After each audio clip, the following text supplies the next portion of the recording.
先来看赖清德今仔正式就职中华民国第16任的总统，伊的演说是以打造民主、和平、繁荣的新台湾做主题。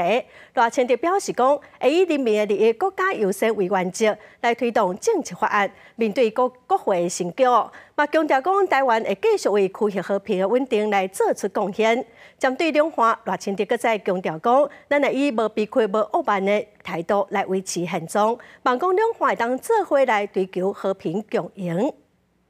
台湾现在站在这里，我立志壮大国家。正式就职中华民国第16任的总统，赖清德在总统府头前，以打造民主、和平、繁荣的新台湾为主题，发表就职演说。大会头就感谢总统蔡英文过去8年执政下的基础，宣誓会甲全体国家向前行重大责任打起来。台湾时隔16年后，再次出现3党不过半的立法院。政党在竞争之外，也应该有合作的信念，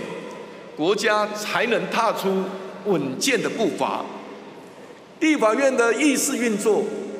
应该遵守程序正义。赖清德表示，未来会伫人民利益甲国家优先为原则，推动政策法案，应对国会成局。再来讲到国际外交的局势，赖清德强调讲，台湾会持续为区域和平稳定来贡献，展现团结，甲民主世界徛伫同一个阵线。民主台湾已经是世界之光，这份荣耀属于全体台湾人民。我们也要向世界宣告，民主自由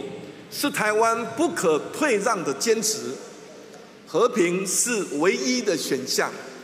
繁荣是长治久安的目标。咱若各界关注赖清德对两岸的论述，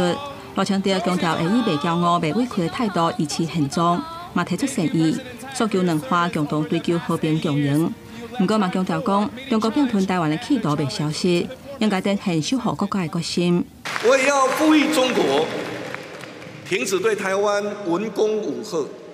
一起和台湾承担全球的责任，致力于维持台海及区域的和平稳定，确保全球免于战争的恐惧。我希望中国正视中华民国存在的事实，尊重台湾人民的选择。根据中华民国宪法，中华民国主权属于国民全体，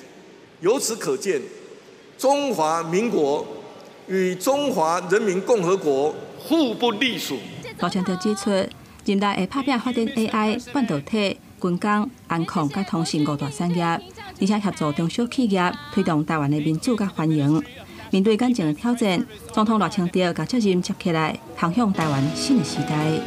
记者综合报道。